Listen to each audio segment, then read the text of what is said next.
국제 경영론을 수강하는 수강생 여러분 반갑습니다. 우리 이 코로나 바이러스가 이제 거의 조금씩 이제 잦아들고 있긴 하는 것 같은데, 그럼에도 불구하고 조금 불안정한 측면이 있기 때문에 학교에서는 온라인 수업을 조금 더 연장했으면 하는 바람에 의해서 이렇게 또 여러분들과 온라인에서 만나게 되었습니다. 어차피 여러분 이제 또 우리 오프라인 시간에 만날 수 있으니까 너무 크게 걱정하지 마시고, 우선은 이 온라인 수업을 통해서 여러분들의 국제 경영에 대한 마인드, 특히 여러분들이 만일 기업이 해외 시장에 진출할 때 과연 어떠한 의사결정을 하는지에 대해서 오늘 배우도록 하겠습니다. 우선 기업들은 해외에 나가게 되면 굉장히 매우 큰 위험의 리스크에 직면하게 됩니다. 이유는 자국이 아니기 때문에 문화적인, 사회적인, 정치적인 이런 각종 리스크에 노출되기 때문에 이런 노출된 리스크에 대비해서 과연 기업들이 얼마나 더 많은 수익을 얻을 수 있는지 판단하게 됩니다. 지피지기면 백전백승. 스스로 자신을 파악을 하고 해외 시장을 아주 세세하게, 세밀하게 조사하지 않고 무작정 시장의 확대, 원재료의 확보 또는 효율성, 경쟁력 확보를 위해서 무작정 해외 시장에 나간다면 그만큼 위험한 경영 의사결정이 아니라고 할 수 없겠습니다. 따라서 기업이 해외 시장에 나감에 있어서 과연 시장의 현 상황이라든지 경쟁 상태라든지 또는 현재 존재하고 있는 또는 보이지 않지만 언젠가는 위험으로 또는 기업의 그 경영에 막대한 해를 끼칠 수 있는 그런 요인들이 과연 무엇이 있는지, 그리고 현재 상황에서 자신이 선택할 수 있는 방법이 무엇이 있는지 정확하게 분석해서 나가는 것이 나중에 실패하면서 발생할 수 있는 그런 위험들 또는 리스크 또는 비용적 측면에서 기업에게 큰 도움을 줄 것이라고 판단을 합니다. 따라서 기업이 해외 시장에 나가기 위해서 과연 시장에서 어떤 조사를 하는지 그 과정 또는 분석 방법에 대해서 오늘 배워보도록 하겠습니다. 자, 그러면 해외 시장 조사와 경쟁력 분석에 대한 내용을 시작하도록 하겠습니다.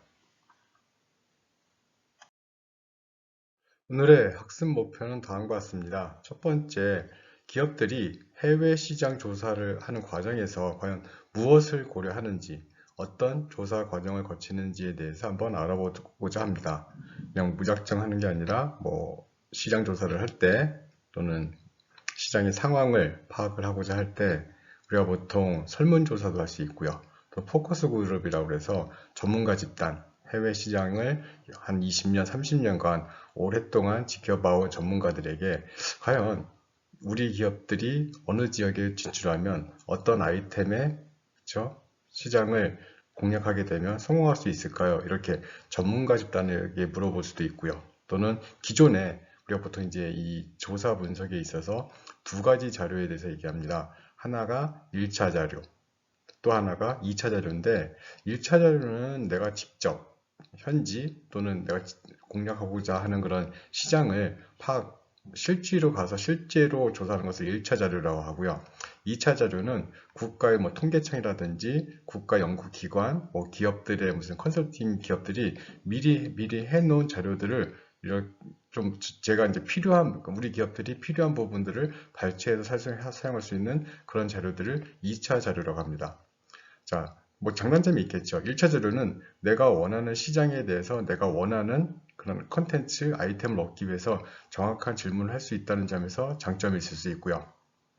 자, 2차 자료는 시간적인 측면, 비용적인 측면, 어차피 다른 기관, 다른 조사 기업에서 해놨기 때문에 저는 그대로 갖다 쓰면 되는데 단점은, 그죠? 제가 정확하게 원하는 자료가 아닐 수 있는 확률이 제일 크죠. 그 대비돼서 1차 자료는 내가 원하는 자료를 내가 원하는 장소에서 시간에서 소비자를 대상으로 조사할 수 있기 때문에 정확한 자료를 얻을 수 있다는 장점이 있는 반면 반대로 시간과 비용이 많이 들겠죠. 그래서 적절한 조화, 1차 자료와 2차 자료를 적절하게 조화를 이루어서 시장 조사를 할 때 그 현지 시장을 분석하게 됩니다. 자, 두 번째에서는 과연 우리가 어떤 시장 또는 어떤 고객들을 공략할 것인지 해외 시장 분석에 된 대상, 그렇죠? 그래서 그 타겟을 누구 설정할 것인가에 대한 분석을 하게 될 것입니다. 세 번째는 이런 분석 방법 중에 이 분석 방법 중에 마이클 포터의 본원적 경쟁 전략이라는 부분이 있습니다. 그래서 우리 거기서 뭐 집중화라든지 원가 우위라든지 차별화라든지 이런 분석, 이 아이템의 분석 대상에 대해서 한번 알아보고자 합니다. 그리고 이제 네 번째는 이제 시장의 구조를 파악하는 시간이 있는데, 시장 구조란 것은 좀 간단하게 이제 뭐 시장이 어떤 형태인지, 즉 지금 현재 상황, 우리가 보통 이제 시장을 뭐 네 가지 정도로 구분을 하는데요. 완전 경쟁 시장, 독점 시장, 과점 시장, 독점적 경쟁 시장이라고 있는데, 뭐 너무 자세하게 설명드리지 않고요. 과연 우리가 알고 있는 뭐 완전 경쟁 시장이라든지 독점, 과점, 독점적 경쟁 시장의 간단한 특징에 대해서 여러분들에게 간략하게 설명을 드리고자 합니다. 그리고 이제 마지막으로 해외 시장에 공략을 했을 때 기업이 얻을 수 있는 수익, 그리고 리스크, 그리고 비용의 분석에 대해서 또 설명을 드리도록 하겠습니다. 이 부분이 바로 오늘 우리가 할 학습 목표입니다. 해외 시장 조사 과정에서 크게 세 단계를 거치고자 합니다. 첫 번째는 대체 시장의 평가, 즉 시장 분석을 통해서 과연 어느 지역, 어느 국가의 시장을 가는 것이 가장 기업에게 경쟁력이 있고 비용 대비 수익이 가장 커질 것인가. 그래서 대체 시장에 대한 평가를 하고요. 그래서 결정된 그런 시장에 과연 투입된 비용과 그러니까 아웃풋될 수 있는, 나올 수 있는 효익, 베네핏이 얼마나 그 격차가 있는지 따라서 최소 비용을 투입해서 최대 효익 또는 최대 수익을 얻는 것이 기업의 최대 목적이라고 할 수 있겠습니다. 그래서 가장 저렴한 비용을 부담을 하고 가장 최대의 베네핏, 즉 효익을 얻을 수 있는 국가 내지는 지역이 어디에 있으며 과연 어떤 아이템을 가지고 그 지역, 그 국가를 공략할 것인지 하는 분석 과정이라고 할 수가 있겠습니다. 이러한 과정을 결정을 할 때는 가장 중요한 것은 뭐 비용 대비 수익도 있겠지만 다른 여러 타의 여건들도 있습니다. 그 국가의 뭐 시장의 잠재력이라든지 향후 성장 가능성이라든지 내지는 경쟁 기업 또는 경쟁 국가와의 그 관계들, 이런 굉장히 많은 요소들이 있기 때문에 단지 저렴하기 때문에 단지 많은 수익을 얻을 수 있기 때문에 들어간다기보다는 많은 고려 요소를 기업들이 판단을 하고 가장 좋은 최적의 그런 지역 또는 국가를 선택한다고 볼 수가 있겠습니다. 이런 과정을 통해서 최종 선정하는 과정을 통해서 과연 어떻게 진출할 것인지, 이 부분은 아마 다음 주에 배우게 될 텐데요. 해외 시장에 진출할 때 수출의 방법들 또는 기술 제휴, 라이센스 이런 방법들, 뭐 그죠? 뭐 경영 합리화 과정 통해서, 그리고 이제 마지막으로 해외 직접 투자, FDI라고 하는데 Foreign Direct Investment, 즉 실질적으로 국내에서 만들어서 파는 게 아니라 현지에 직접 공장을 만들거나 현지 법인을 만들므로써 실제로 많은 그런 공격적인 이런 투자 패턴이 있을 수 있는데, 이 부분은 우리가 다음 주에 더 자세히 한번 배워보도록 하겠습니다. 따라서 해외 시장 조사 과정에서 대체 시장의 평가, 그래서 어디에 갈 것인지, 그 다음에 얼마나 위험을 부담하고 얼마나 수익을 얻을 수 있을지, 그리고 그런 과정을 통해서 최적의 해외 시장 이 공략을 위한 그런 대체지 내지는 그런 목표를 선정한다고 할 수 있겠습니다. 해외 조사 과정에서 기업들이 겪는 어려움은 굉장히 많습니다. 지금 화면 왼쪽에 보시면 각 국가마다, 각 언어마다 사용하는 그 인사말이 다른데요. 뭐 헬로라든지 봉주르, 구텐타 이렇듯이 하물며 인사말도 다른데 과연 그 시장을 조사하는 과정에 얼마나 많은 변수들, 베리어블을 조사해야 될지는 아마 여러분들이 상상을 하고도 남을 수 있다고 생각을 합니다. 자, 거기 마켓 리서치라 해서 시장 조사하는데 뭐 소비자가 어떻게 생각하는지, 시장의 경쟁 구조는 어떻게 되어 있는지, 과연 원가는 얼마나 드는지, 또는 물류 비용, 하물며 이런 기본적으로 눈에 보이는 비용도 있지만 사실은 눈에 안 보이는 비용이 너무도 많습니다. 뭐 우리가 측정할 수 있는 뭐 고정비용, 가변비용 이런 비용뿐만 아니라 실제로 그 나라, 그 지역, 그 사람들의 생각에 따른 비용들도 들 수 있고요. 또는 문화적 차이, 또는 사회적 차이, 정치적 차이, 법적 차이 이런 것들 때문에 발생할 수 있는, 즉 기업들이 노출되는 그런 위험적인 측면이 굉장히 크기 때문에 마켓 리서치, 즉 시장 조사를 굉장히 세밀히 촘촘히 해야 됩니다. 그럼에도 불구하고 모두 성공하느냐? 또 그것도 아닙니다. 국내에서 경영하는 것보다 해외 시장에 나가게 되면 모든 것이 다 리스크 또는 비용으로 발생할 수 있기 때문에 기업 입장에서는 그러한 위험들을 감수하고라도 그 국가, 그 지역에 나가야 되는 절박함이 있어야 됩니다. 그 절박함 속에서 과연 우리의 그 핵심 역량, 코어 컴피던스, 핵심 역량을 가지고 이 국가, 이 지역에 나갔을 때 과연 우리가 성공할 수 있을지, 그러기 위해서는 성공은 나중에 추구하더라도 우선은 실패를 하지 않기 위해서 많은 노력을 해야 됩니다.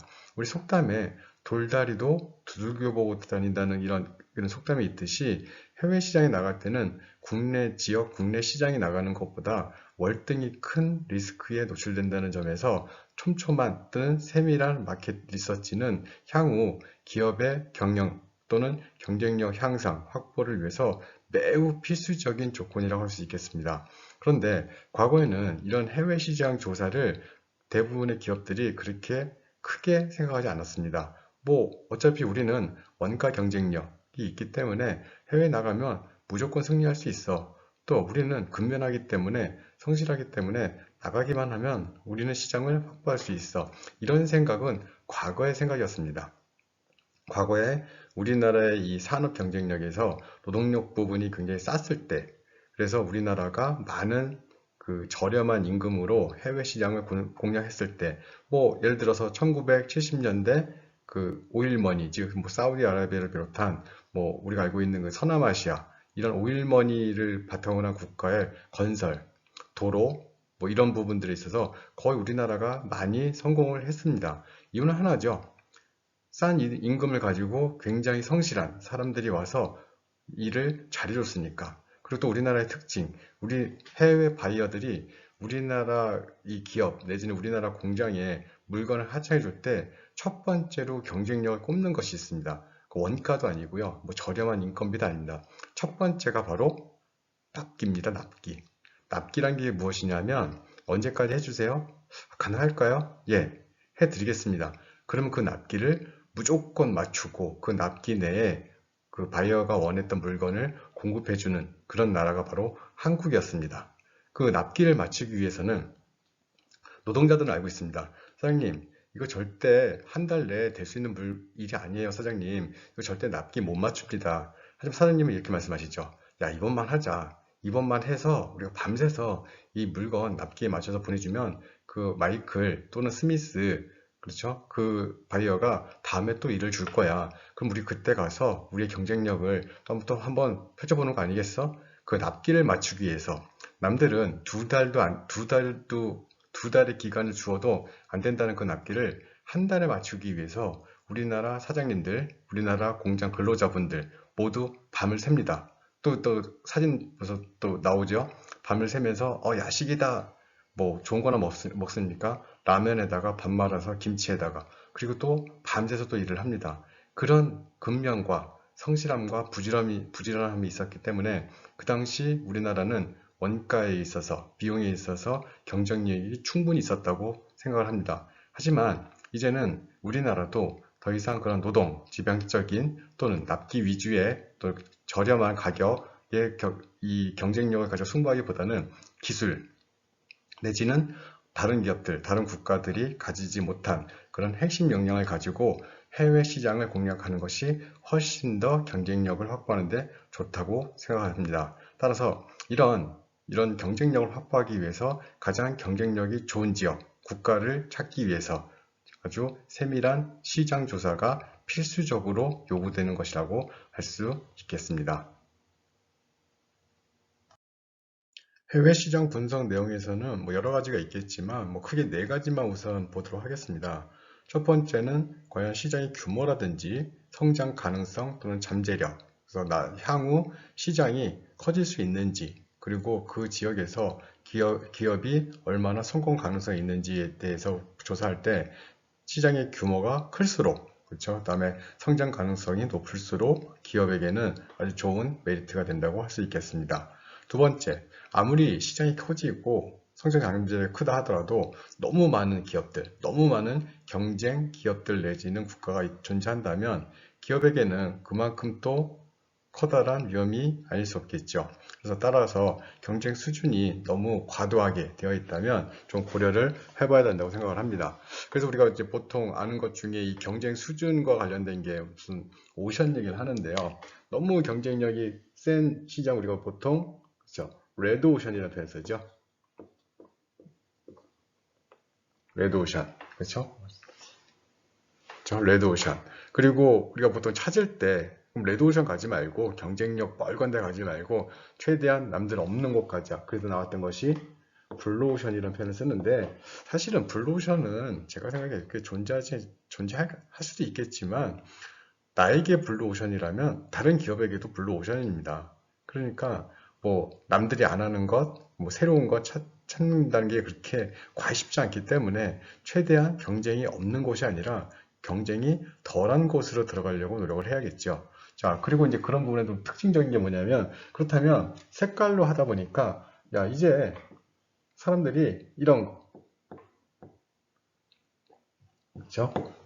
그린, 그죠? 그린 오션. 사람들이 녹색, 과거에 비해서 이제 환경적인 측면, 이왕이면 몸에 좋고 환경 호르몬 없고 좀 청정하고 깨끗하고 하는 이런 그린 오션이 바로 이런 부분에서 온 거죠. 레드 오션은 경쟁이 심한 곳, 블루 오션은 경쟁이 작아서 기업이 뭐 진입하기만 하면 좀 초과 수익을 얻을 수 있는 부분, 그런 부분들 중에서 환경적인 부분, 그렇죠. 그래서 그린 오션이라고 하는데, 그래서 여러분들 최근에 가장 이제 주식시장이 굉장히 어려움을 많이 겪었는데, 그 중에서도 또 블루칩 뛰어나온 곳이 있죠. 첫 번째로 진단키트 만드는 회사들, 바이오 제약 회사들, 이런 부분들은 굉장히 위험할 수도 있고 뭐 기회 창출도 될 수도 있습니다. 지금은 굉장히 그렇죠, 좋죠. 그런데 이 제약이란 게 또는 바이오란 것이 굉장히 위험성도 높고 개발이 안 될 수도 있고 개발이 될 수도 있고 성공할 수도 있고 실패할 수도 있는 확률이 크기 때문에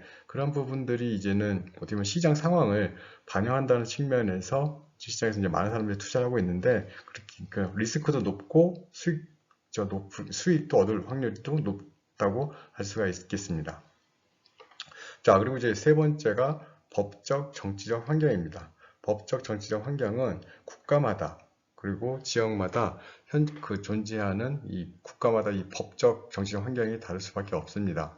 우리나라 같은 경우에 우리나라는 뭐 미국, 영국 또 이런 우리가 보통 이제 OECD 가맹국, 선진국 하는 이런 나라들은 법이란 부분이 있어서 굉장히 체계화되어 있고 그리고 내국민과 외국인을 차별하지 않는 그런 정책 내지는 조금 어떤 이 정책적인 측면이 굉장히 이제 일목요연하게 이게 이렇게 되면 이렇게 결론이 날 수밖에 없겠구나. 좀 법에 의해서 안정적인 이런 국가가 이게 통치되는 국가가 있는 반면 좀 독재 국가 내지는 뭐 지도자의 이런 의견 이런 부분들에 의해서 폐쇄적이고 또 독단적이고 독재적이고 이런 국가들도 존재하기 때문에 이런 부분에 있어서 최대한 자국 내지는 선진국 위주인 법대로 그러니까 진행되는 그런 국가에 진출하는 것이 기업에게는 리스크를 줄이는 하나의 방법이라고 할 수 있겠습니다. 물론 과거에는 독재 국가나 뭐 이런 국가들에 진출하면서 뭐 이제 그 지배 세력에게 많은 무슨 뭐 뇌물, 뭐 자금, 정치 자금도 지원하고 하면서 편리하게 기업 활동을 할 수 있다고 생각을 했었지만 최근에 와서는 그렇게 뒤로 또는 불법적인 자금을 제공하다가 잘못되게 되면 기업 자체에게 커다란 위험이 될 수 있기 때문에 차라리 법에 의해서 또는 확립된 이런 규범에 의해서 기업 활동을 할 수 있는 국가를 더 선호한다고 할 수 있겠습니다. 따라서 기업이 진출하고자 하는 그런 국가가 법적으로 정치적으로 어떤 환경에 위치에 있는지도 꼭 파악해야 된다고 생각을 합니다. 그리고 이제 네 번째가 바로 사회 문화적 환경입니다. 사회 문화적 환경은 가장 대표적으로 뭐 종교적인 차이도 있을 수 있고요. 또 우리가 보기에는 이 국가 사람들이 다 같은 사람이라고 생각할 수도 있지만 민족이 다를 수도 있고요. 또는 종교가 다를 수도 있고요. 사는 위치에 따라서. 그래서 가장 대표적으로 이제 뒤에서 배우겠지만 인도, 그렇죠? 인도하게 되면 우리가 딱 생각하는 것이 그렇죠. 종교적인 차이가 클 것이다. 뭐 대부분의 사람들이 힌두교, 소를 그렇죠. 소를 숭상하는 힌두교적 사람도 있겠지만 항상 분쟁이 일어나는 게 이슬람 그렇죠. 세력도 있고요. 또는 그 나라 사람들의 그런 패턴, 문화적인 차이, 종교적인 차이 이런 것들이 바로 사회 문화적 환경의 차이라고 할 수 있겠습니다. 따라서 해외 시장을 분석할 때는 시장의 규모라든지 경쟁 상황이라든지 법적 정치적 환경, 사회 문화적 환경 이렇게 커다란 이런 바운더리 커다란 이런 측면에서 꼭 정확한 분석을 해야 된다고 생각을 합니다. 해외 시장 분석 내용 중에 첫 번째가 시장 규모와 성장 잠재성이었는데요. 지금 이 그림을 보시면 아시겠지만 벌써 국기가 인도라는 나라입니다. 우리가 보통 인구 또는 국토의 면적 이런 부분들 성장 가능성 하게 되면 중국을 많이 꼽았었는데요. 그 인도의 인구만 보더라도 13억 6천만 명, 어마어마하죠. 이런 시장 규모와 시장 성장 가능성이 크다고 말할 수 있기 때문에 세계 많은 다국적 기업들이 인도 시장도 공략을 하려고 많은 노력을 기울이고 있습니다. 하지만 인도 같은 경우에 우리가 보통 이제 중국, 인도 다 마찬가지겠지만 인도 같은 경우에 문화적인 측면, 사회적인 측면, 그리고 사회 인프라 등이 우리가 생각하는 만큼 확립되어 있지 않기 때문에 이 인도에 진출하는 기업의 입장에서는 과연 인도에서 성장할 수 있을까 또는 성공할 수 있을까 하는 의구심을 가질 수밖에 없습니다. 미국이란 나라에 진출하기보다는 인도에 진출하게 되면 시장이 우선 확보가 될 수 있을 것이고 이 시장 잠재력이 크기 때문에 특히 인구가 많기 때문에 한 개를 만들더라도 하나씩만 쓰면 13억 개 정도가 팔릴 수 있다. 그러면 시장이 굉장히 크니까 어차피 손해나는 장사 아닐 것 같은데 그게 절대 아닙니다. 우선 미국에 비해서 우리가 알고 있는 미국에 대한 정보보다는 인도에 대한 정보 굉장히 소극적이고 적을 수밖에 없습니다. 그리고 또 하나, 미국 사람들과 인도 사람들의 생각 자체가 전혀 다를 수밖에 없죠. 우리는 미국이란 시장을 공략하기 위해서 거의 지금 6.25 이후부터 지속적으로 50년, 60년간 미국이란 시장에 대해서 사람들에 대해서 많은 정보, 인포메이션을 가지고 있기 때문에 해외 시장 진출할 때 미국 굉장히 편합니다. 일본 편하고요. 하지만 인도 굉장히 어렵죠. 과연 저 사람들 마음속에는 어떤 생각이 있을까? 굉장히 합리적일까? 종교적인 측면이 굉장히 차이가 있는데 이 부분들을 극복할 수 있을까? 이런 측면에서 본다면 인도는 굉장히 매력적이면서도 시장 성장 가능성이 크면서도 그만큼 위험, 리스크가 많이 존재한다고 할 수가 있겠습니다. 그렇다고 안 나갈 수는 없죠. 우리나라 기업들이 해외 시장을 공략하는 첫 번째는 향후 시장이 포화됐을 때 인도라는 거대한 시장에서 선점의 위치를 차지하기 위해서는 지금 나가야 된다. 그래서 지금 나가서 조금 손해를 보더라도 우선 투자하고 인도 사람들과 많은 교류를 통해서 인도의 시장을 먼저 확보하는 그런 측면에서 우리나라 기업들이 많은 공략 내지는 진출을 하고 있다고 할 수가 있겠습니다. 네, 사진에 보시면 인도 사람들의 얼마나 사람들이 많은지 알 수 있습니다. 최근 이 코비드에 대해서 이제 인도 같은 경우에는 워낙 사람들이 밀집해서 살고 있기 때문에 오히려 더 굉장히 큰 위험에 직면할 수밖에 없죠. 우리나라도 지금 현재 전 세계에서는 우리나라를 비롯한 전 세계에서는 사회적 거리두기, 최대한 만나지 않기 이런 그런 사회 캠페인을 벌이고 있는데 인도는 사람들이 이렇게 엄청난 인구가 몰려서 그러니까 밀집돼서 살기 때문에 한번 퍼진 그런 전염병 같은 경우에는 굉장히 큰 위험에 노출될 수밖에 없죠. 자, 우리가 보통 시장에 사람이 많으면 시장 소비력 또 구매력이 커지기 때문에 장점이 될 수도 있지만 이런 측면에서 본다면 또 이렇게 사람이 많은 것이 과연 좋은지 안 좋을지는 모르겠지만 기업 입장에서는 좋을 수도 있고 나쁠 수도 있다. 그래서 최근에 이제 인도 이 시장이 성장이 폭발적으로 이루어지고 있는데 과연 그 경쟁력은 어디에서 오느냐? 뭐 우선 많이 얘기하죠. 인구도 많고 국토도 넓고 하지만 그만큼 다민족 내지는 다종교 그리고 또 가장 대표적으로 이제 뒤에서 배우겠지만 여기 아직도 존재하는 이런 문화적인 카스트 제도라는 것들 때문에 기업 입장에서는 굉장히 큰 그러니까 성장 가능성도 크고 리스크도 크고 이런 국가가 인도가 아닐까 생각을 합니다. 예, 이제 시장 상인분의 사진인데요. 두 분의 이제 이 아이템을 보면 자세히 보시면 알겠지만 다릅니다. 그렇죠? 우리가 보통 이제 그냥 프루트, 과일이라고 하는데 과일의 종류이며 또는 과일은 뭐 이런 그렇죠? 이런 색상, 뭐 품질, 가격 다 다른데 과연 이 두 상인분들은 본인들이 경쟁자라고 생각하고 경쟁자가 아니라고 생각을 할까요? 물론 다를 수가 있겠죠. 뭐 자매일 수도 있지만 실질적으로 과일이란 품목을 파는 데 있어서는 같은 경쟁자라고 할 수 있고요. 또 과일의 종류를 보게 되면 다르다는 측면에서 어떻게 보면 협력자가 될 수도 있습니다. 협력자가 될 수 있다는 이유가 뭐냐면 왼쪽에 계신 분의 과일을 사러 어떤 손님이 오셨다가 사고 오른쪽에 이런 사과라는 아이템도 있네 사과도 살 수 있기 때문에 라임도 있고요. 이렇듯이 서로 때로는 경쟁자 또 때로는 협력자로서 시장에서 서로 경쟁하거나 협력하거나 할 수 있는 것이겠죠. 아무튼 이렇듯이 기업이 어떤 지역 또는 어떤 해외 시장을 공략할 때 먼저 들어온 선전 기업과 경쟁할 수도 있고 협력할 수도 있고 또 차후에 서로 간의 순위가 바뀔 수도 있는 것입니다. 따라서 경쟁이란 것이 무조건 내가 저 기업 또는 저 지역을 내가 선점하거나 내가 시장 점유율을 확보해야만 내가 저희 기업이 승리하는 것이 아닙니다. 서로 도와줄 건 도와주고 그렇죠? 경쟁할 땐 경쟁하고 이런 과정을 통해서 기업의 경쟁력을 확보하는 것이지 우리 좀 전에 수업에 설명드렸다시피 무조건 레드오션 무조건 경쟁해서 뭐 우리가 보통 이제 그런 부분들을 내가 얻기 위해서는 우리 기업이 승리하기 위해서는 너희 기업들이 좀 져줘야 돼. 점유율을 줄여야 돼. 이렇게 뭐 우리가 보통 이제 이런 표현을 쓰죠. 제로섬이라는 표현을 쓰는데 그렇죠? 제로섬. 총합은 결정되어 있다는 얘기죠. 100. 그럼 내가 60을 얻었다? 그럼 너희들이 40 얻어야지. 근데 네가 20을 얻으면 내가 80 얻을 수 있으니까 경쟁하자. 물론 이런 부분에 있어서 기업의 경쟁력 확보도 중요하겠지만 서로서로 돕고 서로서로 협력을 함으로써 오히려 파이라 그러죠. 시장의 규모, 파이를 더 커다랗게 키울 수도 있습니다.